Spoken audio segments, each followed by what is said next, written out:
Hello, আসসালামু আলাইকুম প্রিয় শিক্ষার্থীবৃন্দ। আমরা পড়ছিলাম কম্পিটিটিভ ম্যাথ পাটিগণিত অংশের চ্যাপ্টার 9 গড়। তো আজকে আমাদের লেকচার 2। তো আজকে আমরা কি করব, টাইপ 1 কয়েকটা টাইপে ভাগ করেছি, সাধারণ কিছু প্রবলেম আমরা আজকে দেখব। তবে তার আগে তোমাদের লেকচার 1টা অবশ্যই দেখতে হবে। লেকচার 1-এ এই গড় চ্যাপ্টারের বেসিক এবং টুকিটাকি দু একটা তোমার ওই শর্টকাট সূত্র এবং একটা স্পেশাল শর্টকাট নিয়ম আমি নাম দিয়েছি ব্যালেন্স থিওরি। এটা অবশ্যই জানতে হবে, কারণ এটার সাহায্যে আমরা ম্যাক্সিমাম অঙ্ক করব। খুব বড় বড় জটিল অঙ্ক, সাধারণ অঙ্ক আমরা কয়েক সেকেন্ডে করে ফেলতে পারবো। সো এই ব্যালেন্স থিওরি তোমাদেরকে জানতে খুবই সহজ বিষয়। তো লেকচার 1টা প্রত্যেকটা চ্যাপ্টারেই ওই যে লেকচার 1টা খুব ইম্পর্টেন্ট, কারণ ওখানে বেসিকগুলো সম্পর্কে আলোচনা থাকবে। তো আজকে আর লেকচারটা আমরা শুরু করি। বিসমিল্লাহ। দেখো, আজকে আমরা প্রবলেম সলভ করব। তো এগুলি আসে পরীক্ষায় আর কি। হ্যাঁ, তো এর মধ্যে এই যে সব কিছু কভার হবে, হ্যাঁ, যে কোনো পরীক্ষা। এম সংখ্যক সংখ্যার গড় এ এবং এন সংখ্যক সংখ্যার গড় হচ্ছে বি। সবগুলো সংখ্যার গড় কত? ওই যে বিসিএস এ আসছে, আরো অনেক জায়গায় আসছে। তো এটা তোমার গড়ের, এটা হচ্ছে গাণিতিক গড়। আমরা যেই গড় পড়তেছি গাণিতিক গড় বা এরিথমেটিক মিন। গাণিতিক গড় তোমরা বুঝো যে তোমার এম সংখ্যক সংখ্যা যদি থাকে তোমার কাছে, তাহলে এটা গড় এ। তাহলে আমরা যদি এম আর এ গুণ করি, তাহলে এম সংখ্যক সংখ্যার টোটাল ভ্যালু পাবো। সবগুলো সংখ্যার সমষ্টি বা মোট মান আমরা পাবো। সিমিলারলি এন এবং বি গুণ করলে এন সংখ্যক সংখ্যার টোটাল ভ্যালু পাবো। যদি যোগ করে দিই তাহলে এম আর এন সংখ্যক সংখ্যার ভ্যালু পাবো। তাহলে এম প্লাস এন দিয়ে যদি ভাগ করে দিই, তাহলে এটা এম প্লাস এন সংখ্যক সংখ্যার অ্যাভারেজ হবে তখন। ঠিক আছে? তো এটাই বলছে যে সবগুলো সংখ্যার অ্যাভারেজ কত। তো এটা হচ্ছে একটা গড়ের জাস্ট ডেফিনেশন, আর কিচ্ছু না। তো এইসব প্রশ্ন দেখার সাথে সাথে তোমরা আনসার করতে পারবা। এখন দেখো একটা মজার অঙ্ক। হ্যাঁ, এক্স ওয়াই এর মানের গড় 9, জি সমান সমান 12 হলে এক্স ওয়াই জি এর মানের গড় কত? তো এটা ট্রেডিশনাল নিয়মে কি হবে, যে দুইটা, ধরো দুইটা এখানে তোমার দুইটা জিনিস আছে বা যাই হোক, তো মানের গড় 9, মানে তাহলে টোটাল ভ্যালু এক্স এবং ওয়াই এর টোটাল ভ্যালু হচ্ছে তোমার, তাহলে 9 দোগুণে 18, 18-র সাথে জি যোগ করলে তোমার হবে কত? এই 12 যোগ করবা। ঠিক আছে, 12 যোগ করলে হবে তোমার 30। তার মানে এক্স ওয়াই জি এর টোটাল ভ্যালু হবে 30। এটাকে আমরা যখন 3 দিয়ে ভাগ করব, তাহলে আমরা এক্স ওয়াই জি এর অ্যাভারেজ পাবো। ঠিক আছে, সো এইটা হচ্ছে আমাদের ট্রেডিশনাল অ্যাপ্রোচ।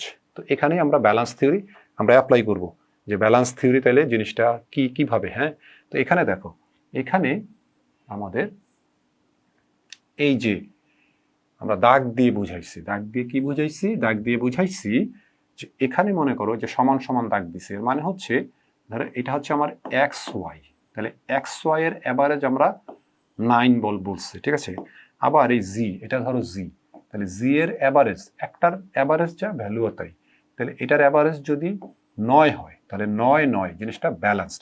কিন্তু প্রকৃতপক্ষে জি এর মান কিন্তু তোমার একটু বেশি, 12 হলে কত বেশি? 3 বেশি, 3 বেশি। তাহলে এই 3টাই আমরা কি করব, 3 জনের মধ্যে আমরা যদি বন্টন করে দেই, সমানভাবে যদি বন্টন করে দেই বা গড়ে বন্টন করে দেই, তাহলে সবাই কত পাবে? 3 দিয়ে 3কে ভাগ করলে কত? 1। সবাই এক এক করে পাবে, এক এক করে পাইলে গড় হয়ে যাবে কত? 10, 10, অ্যাভারেজটা হয়ে যাবে 10। এই জিনিসটাই আমরা করবো। তো এটা যদি আমরা করি, এটা করলে আমাদের পিকচারটা হবে এরকম। ঠিক আছে, পিকচারটা হবে এরকম। দেখো, এখান থেকে এটা একটু বাড়লো, ঠিক আছে, একটু বাড়লো, তাহলে এটা হবে 10, ওই 9-এর সাথে 1 যোগ হয়ে গড়, এক্স ওয়াই এর গড় 10। আবার এই যে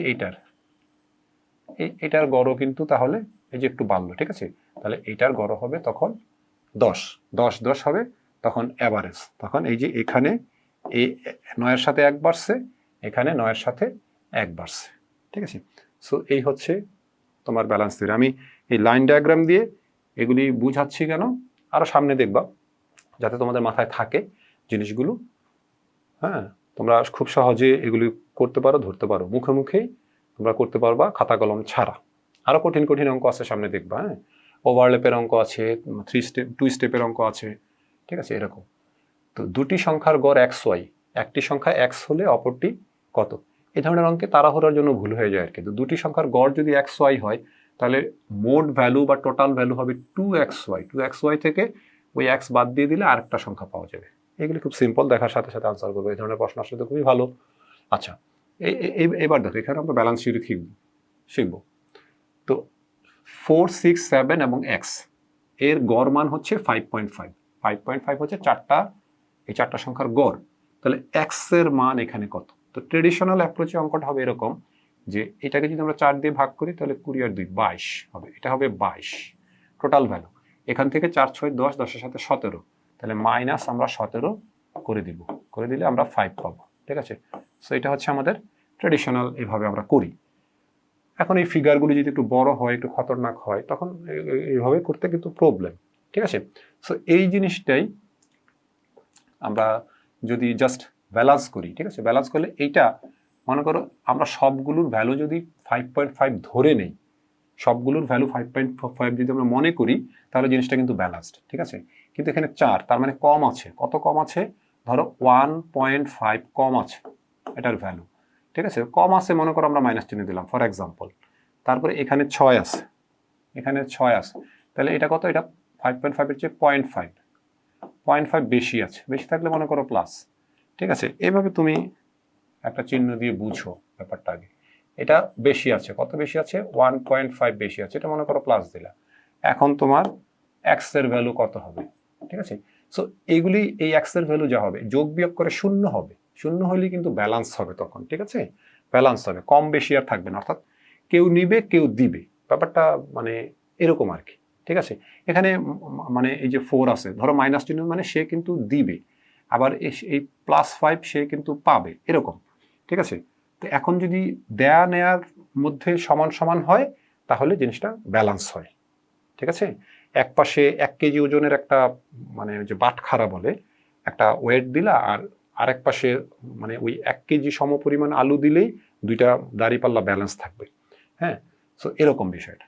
এখন যদি কাটাকাটি করো তাহলে এটা আর এটা কেটে দাও, কেটে দিলে এখানে +0.5, তার মানে এই জিনিসটা হবে -0.5। -0.5 মানে কি? -0.5 মানে কম। ঠিক আছে, এত কম, ওই 5.5 থেকে কম। তুমি যেভাবে নিছো প্লাস মাইনাস সাইন তোমার আইডিয়ার উপর। ঠিক আছে, সো এখন তাহলে এক্স এর ভ্যালু কত হবে? এক্স এর ভ্যালু এখান থেকে আমরা বুঝতে পারবো যে এক্স এর ভ্যালু হবে 5। অরিজিনাল ভ্যালুটা হবে 5। ঠিক আছে, আচ্ছা, তো আমাদের বইয়ে আমরা ব্যালেন্স থিওরি কিন্তু আলোচনা করেছি। আমাদের বইয়ে হচ্ছে ব্যালেন্স থিওরির মধ্যে কেউ দিবে কেউ পাবে, এটা হচ্ছে বিষয়। তো যে ডিসাইডার, অর্থাৎ যারটা আমরা বের করব, তার সাপেক্ষে সে কি পাবে না দিবে। যদি সে দেনেওয়ালা হয় তাহলে মাইনাস, আর যদি সে মানে পাবে, যদি সে পায় তাহলে সে প্লাস। ঠিক আছে, সাইনটা হবে প্লাস। এভাবে আমরা সাইনটার একটা স্ট্যান্ডার্ড নিয়ম আমরা কিন্তু ওখানে বলছি। আমাদের বইয়েও ডিটেলস আলোচনা আছে, এক্সাম্পল আছে, আর এখানে তোমরা শিখতেই পারবা। তো দেখো, এখন 6টি সংখ্যার গড় এক্স, যদি প্রত্যেকটি সংখ্যা থেকে 3 বিয়োগ করা হয় তবে নতুন সংখ্যাগুলোর গড় কত? এই ধরনের অঙ্কে দেখবা 6টা সংখ্যা বা অসংখ্য সংখ্যা থাকুক, যতগুলো সংখ্যায় থাকুক, ইট ডাজন্ট ম্যাটার, এখানে কোনো অঙ্ক করার দরকার নাই। যদি একটা মাত্র পরিবর্তন হয়, তোমাকে একটা গড় দেওয়া আছে, পুরনো একটা গড় দেওয়া আছে, একটা মাত্র পরিবর্তন হয়েছে, পরিবর্তনটা কি? প্রত্যেকটা সংখ্যা থেকে 3 বিয়োগ হয়েছে, তাহলে পরিবর্তনের পরে যেই ভ্যালুটা, পরিবর্তিত যেই ভ্যালুটা আসবে সেটাই নতুন গড়, সেটাই নতুন গড়। যদি আমি এক্সপ্লেইন করি, প্রত্যেকটা সংখ্যার গড় 6 মানে প্রত্যেকটা সংখ্যায় আমি 6, 6, 6, 6 বিবেচনা করতে পারবো প্রত্যেকটা সংখ্যার মান। ঠিক আছে, এখন তুমি যদি এখান থেকে -3 করো, এখান থেকে -3 করো, এখান থেকেও -3 করো, দেখো ঘটনা কি ঘটবে?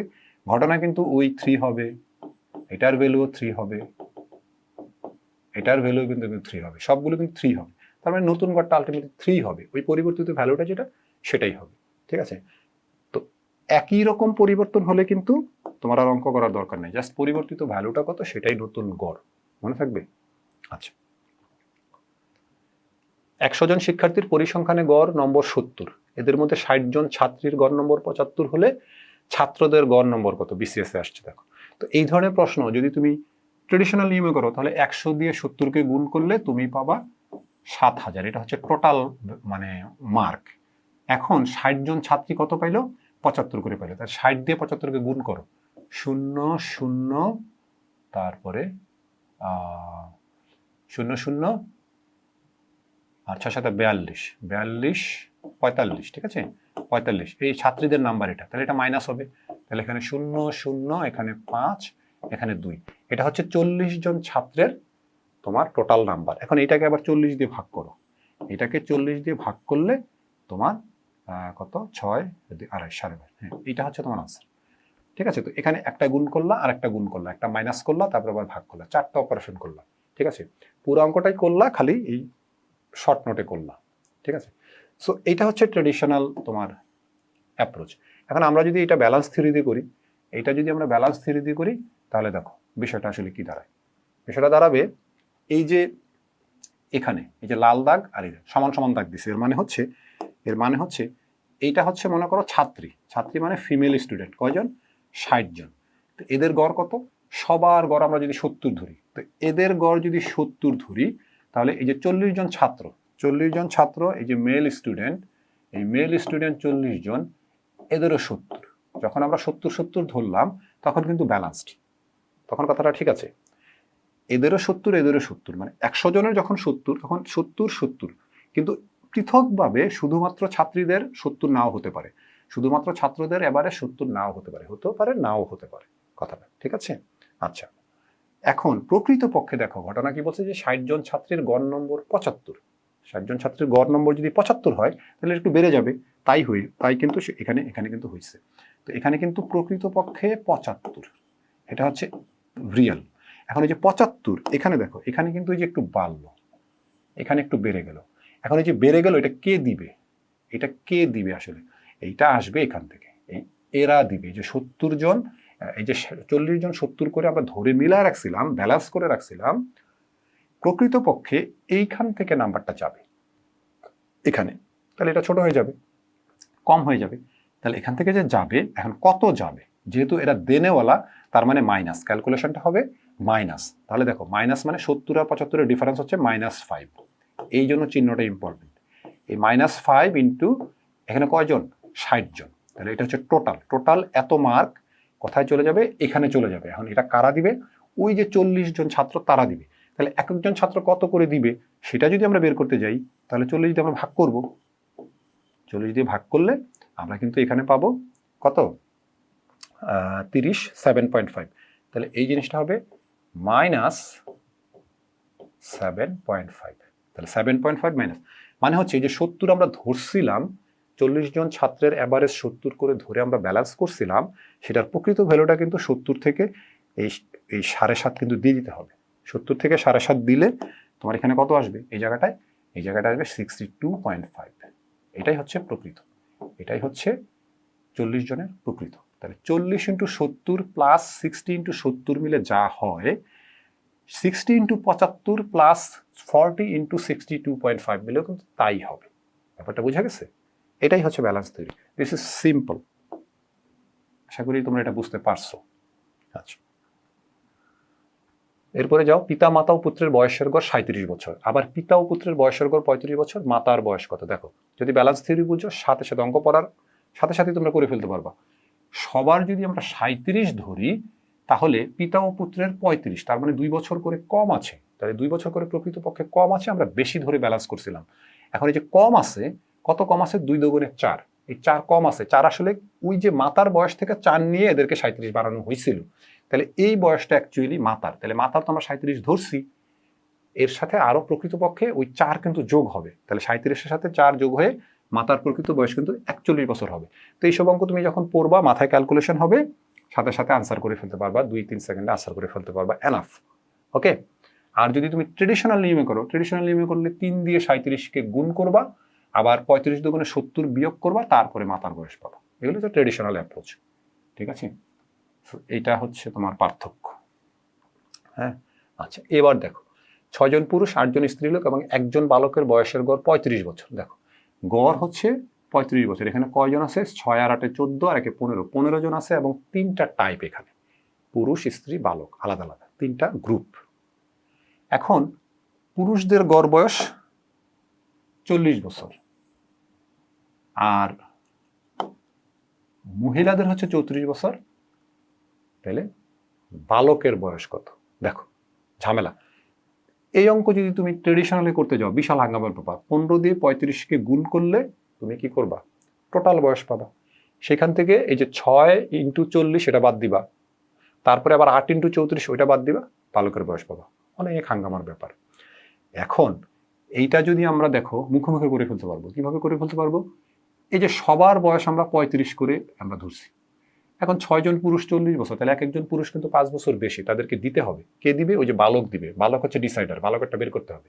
তাহলে দেনেওয়ালা বালক, ধরো বালক থেকে আমরা নিলাম, তো বালকের বয়স তো 35 ধরছিলাম। 35 থেকে 30 বছর যদি চলে যায়, তাহলে 35 থেকে 30 চলে যাবে। 30 চলে গেলে -30 চলে গেল। চলে গেলে তার হাতে থাকবে কত? আর 5 বছর। বালকের হাতে থাকবে 5 বছর।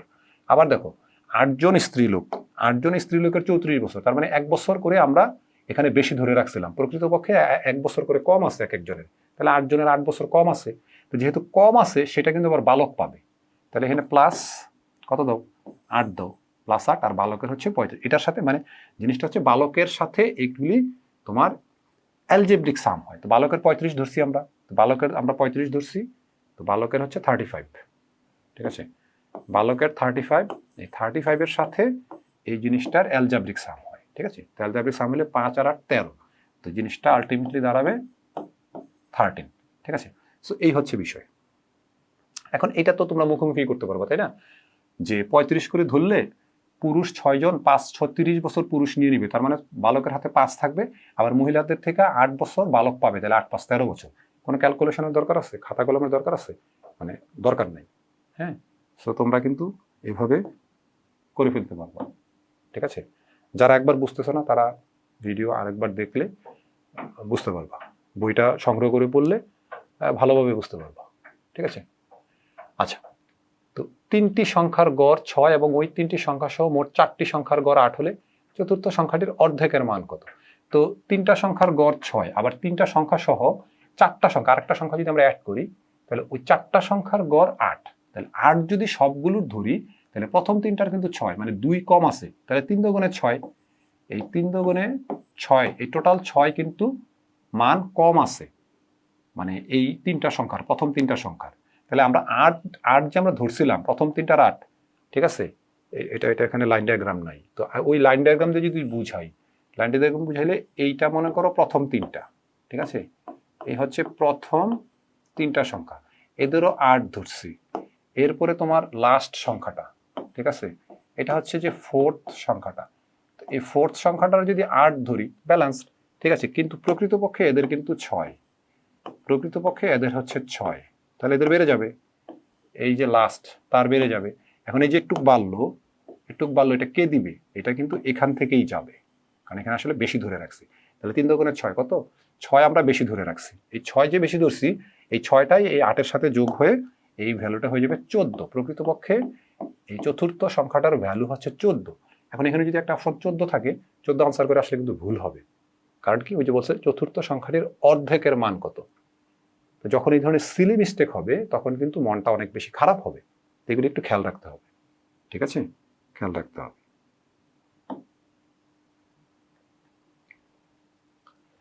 একজন ছাত্র বাংলায় 65, ইংলিশে 80 নম্বর পেল, সে অঙ্ক পরীক্ষায় কত পেলে 3 বিষয়ে গড় 75 হবে?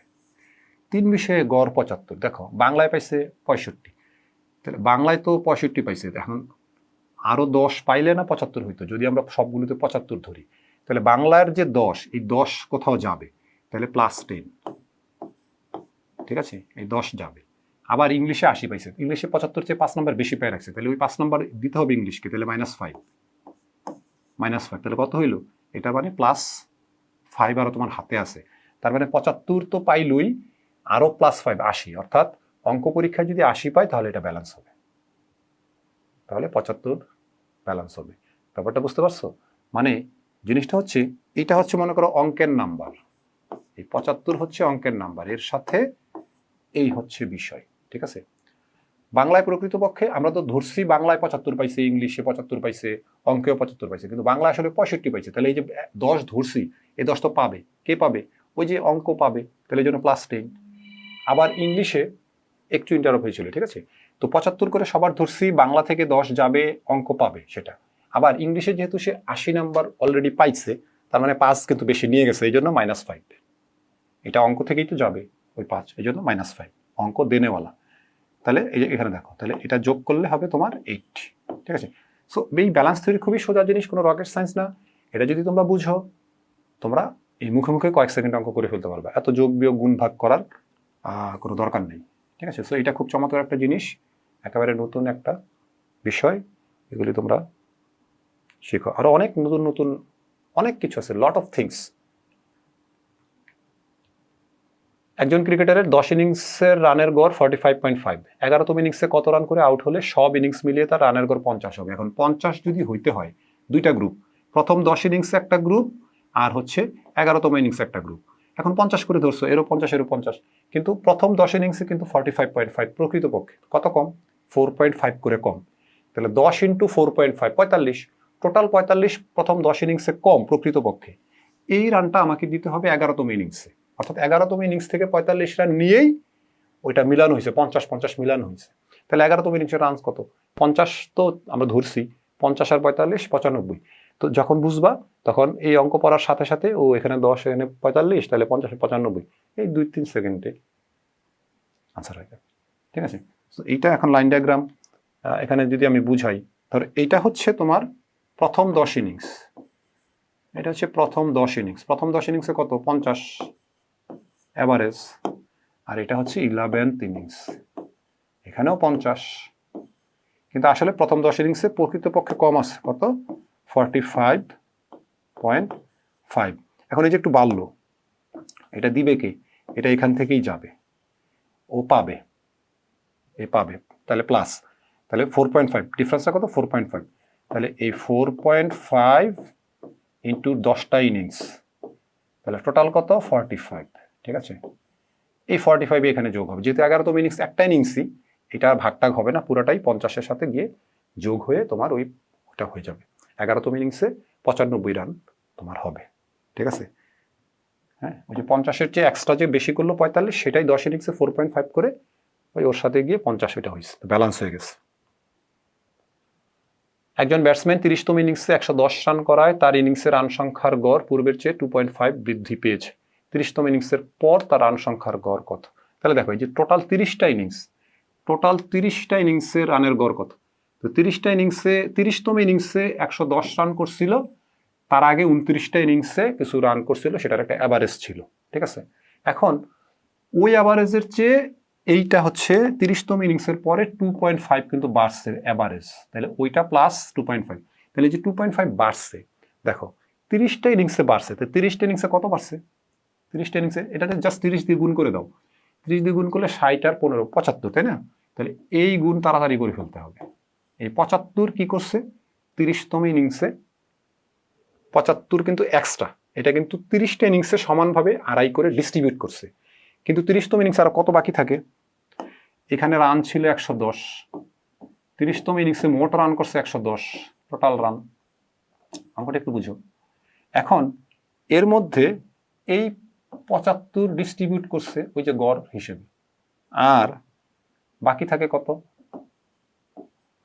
বাকি থাকে কত 25 আর 35। ঠিক আছে, এই 35টা কি আসলে, এই 35 রানটা, এই 35 হচ্ছে আগের গড়, অর্থাৎ ওই 29 ইনিংসে, প্রথম 29 ইনিংসে গড় ছিল 35, 30তম ইনিংসে গিয়ে যখন 35 করলো তখন কিন্তু সমান সমান, 30 ইনিংসে গড় 35, কিন্তু সে 35 করে থামে নাই, সে আরো 75 রান বেশি করছে, টোটাল 110 করছে। এই 75 রানে 30টা ইনিংসের মধ্যে আড়াই করে সমানভাবে ডিস্ট্রিবিউট করে দিছে, তাহলে 35 আর আড়াই কত, 35 আর আড়াই হচ্ছে 37.5, তাহলে 30তম ইনিংসের পরে তার গড় হচ্ছে 37.5। যদি বলতো 30তম ইনিংসের আগে তার গড় কত ছিল, তাহলে সেটা আনসারটা হয়তো 35। বোঝা গেছে বিষয়টা, খুবই সিম্পল। এন্ড এই অঙ্ক তোমরা যদি ট্রেডিশনাল নিয়মে করতে চাও, ট্রেডিশনাল নিয়মে করতে গেলে এখানে এক্স ধরতে হবে, যে প্রথম 29টা ইনিংসে বা 30তম ইনিংসের আগে গড় এক্স, তারপরে একটা সমীকরণ বিল্ড আপ করে টোরে, এটা হাঙ্গামার বিষয় আছে এখানে। ঠিক আছে, তো এটা লাইন ডায়াগ্রাম আছে কিনা, হ্যাঁ লাইন ডায়াগ্রাম। লাইন ডায়াগ্রামটা আসলে এখানে ধরো এই যে 29টা ইনিংস, হ্যাঁ এখানে হচ্ছে 29টা ইনিংস, এই প্রথম 29টা ইনিংস, আর এটাতে গড় তোমার ধরো ধরো যে কোনো একটা কিছু এক্স যদি তুমি মনে করো, আর এটা হচ্ছে তোমার 13th ইনিংস।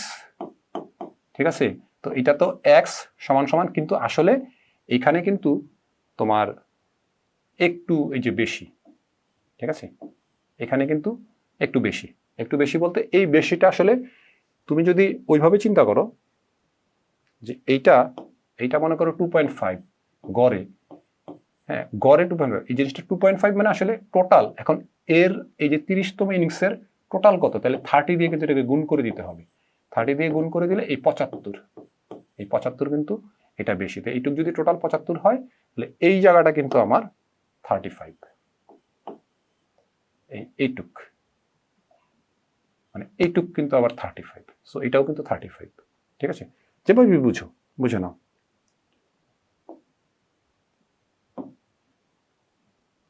ওকে, কুইজ আছে একটা, এগুলি জানাও তোমরা কত তাড়াতাড়ি করতে পারলা। 20 জন বালক ও 15 জন বালিকার গড় বয়স 15 বছর, বালকদের গড় বয়স 15.5 বছর হলে বালিকাদের গড় বয়স কত? খুবই সিম্পল, তোমরা ব্যালেন্স থিওরি দিয়ে করলে অনেক সহজ। যদি তোমরা ট্রেডিশনাল নিয়মে করতে যাও তাহলে 20 আর 15 হচ্ছে 35, 35কে তুমি 15 দিয়ে গুণ করবা, তারপরে 20 জন বালক 20কে 15.5 দিয়ে গুণ করে এটা বাদ দিবা, বাদ দিয়ে বিয়োগফল যেটা হবে সেটাকে আবার 15 দিয়ে ভাগ করলে বালিকাদের গড় বয়স পাবা। খুবই হাঙ্গামা হবে, দেখো ট্রেডিশনাল নিয়মে করে দেখো আর ব্যালেন্স থিওরিতে করে দেখো, অনেক পার্থক্য। ব্যালেন্স থিওরিতে মুখোমুখি পারবা, একদম মুখোমুখি করে ফেলতে পারবা, এটা কোনো ঝামেলার কিছু না। একজন ক্রিকেটারের, এটা 2 নম্বর কুইজ, একজন ক্রিকেটারের 25টি ইনিংসে গড় রান হচ্ছে 36, 25টা ইনিংসে 25টা পরের ইনিংস মানে 26তম ইনিংসে কত রান করলে গড় রান 2 বৃদ্ধি পাবে? গড় রান 2 বৃদ্ধি পাবে মানে 26টা ইনিংসে 2 করে বাড়বে। আমি অলমোস্ট বলেই দিতেছি, অঙ্কটা হয়েই গেছে, অলমোস্ট কয়েক সেকেন্ডের ব্যাপার। তো তোমরা জানাও যে তোমরা ব্যালেন্স থিওরিটা বুঝলা কিনা এবং কত দ্রুত তোমরা আসলে অঙ্কটা করতে পারলা, কমেন্টে এটা জানাও। আর কমেন্ট করলে, শেয়ার করলে, ফলো করলে, লাইক করলে, এগুলি করলে আমাদের কাজের উৎসাহ আসলে বাড়ে। ঠিক আছে, আর জ্ঞান বিতরণ করলে জ্ঞান বাড়ে। সো তোমরা কিপটামি করো না, একটু ছড়াই দাও। ওখানে আর একটা অঙ্ক আছে, 15 জন লোকের গড় বয়স 29, 15 জনের 29, তাদের মধ্যে 2 জনের 55 আর 13 জনের, তাহলে 13 জনের একটা গ্রুপ, 2 জনের একটা গ্রুপ। ও এটা আছে মনে করো 13 জনের আর মনে করো 2 জনের, তাহলে 13 জন, এখানে হচ্ছে 13 জন, এখানে 13 জনের, তো সবার যদি 29 ধরি, 13 জনের 29 হইলে এই 2 জনেরও 29 হবে, এই 2 জনেরও 29ই হবে। ঠিক আছে, 29 হবে, তাহলে ব্যালান্সড। কিন্তু অ্যাকচুয়ালি 13 জনের, অ্যাকচুয়ালি এই যে 2 জনের কত 55, এই যে বেশি দিয়ে বুঝাইছি যে 2 জনের 55, অ্যাকচুয়ালি 2 জনের 55, 55 হলো ইয়ে, তাহলে বেশি কত 29, 30, 26, তাহলে বেশি হচ্ছে 26 ইন্টু 2, একটু বেশি আছে, এই যে এখানে দেখো একটু বেশি আছে, এই বেশিটা কে দিবে? এই বেশিটা এখান থেকে যাবে, এরা হচ্ছে দেনেওয়ালা, এ হচ্ছে পাবে, তাহলে প্লাস। তাহলে এইটা কারা দিবে? 13 জন মিলে এইটা দিবে। 13 জন মিলে যদি এটা দেয় তাহলে এটাকে ভাগ করবো আমরা 13 দিয়ে, 13 দিয়ে ভাগ করলে 2 4 সমান সমান 4। তাহলে এই 13 জনের প্রত্যেকে অথবা 13 জন গড়ে এই 4 বছর করে এদেরকে দিয়ে দিতে হবে। এখানে যদি 55 হইতে হয় তাহলে এই যে 4 দিয়ে দিল, তাহলে 29 থেকে 4 দিলে এই জায়গাটা হবে 25, এই 25 হচ্ছে 13 জনের অ্যাকচুয়াল। ঠিক আছে, তো এইগুলি কিন্তু তোমরা যদি জানো, ওই ব্যালেন্স থিওরিটা যদি জানো যে 29 সবার 29 ধরলে কিন্তু 2 জনের 55, বেশি আছে কত 26 দোকানে 26 ইন্টু 2 বেশি আছে, তাহলে 13 দিয়ে ভাগ করে দাও, বাই হেড ক্যালকুলেশন করে ফেলতে পারবা। 26 ইন্টু 2 ভাগ 13, তাহলে দেখো 4 বছর, তাহলে ওই 13 জন থেকে 29 থেকে 4 বছর করে কম দিলে 25 বছর, তাহলে 13 জনের অ্যাকচুয়াল হবে 25। মানে পারবা, খাতা কলম ছাড়া এগুলি কিন্তু করতে পারবা, মুখে মুখে অঙ্ক যখন পড়বা খাতা কলম ছাড়া করতে পারবে। এই জন্য বেসিক বোঝা খুব জরুরি। তারপরে আমাদের যে বেসিক লেকচারগুলো, হ্যাঁ বেসিক কনসেপ্টগুলো, এগুলো বোঝা কিন্তু খুব জরুরি। ম্যাথমেটিক্স এগুলি ছাড়া করতে পারবা না, ফুটকা ফাটকা এমনি মনে থাকবে, আবার 2 দিন পরে ভুলে যাবা মুখস্থ করলে। আচ্ছা, সবাই ভালো থাকো, সুস্থ থাকো, আসসালামু আলাইকুম ওয়া রাহমাতুল্লাহি ওয়া বারাকাতুহু।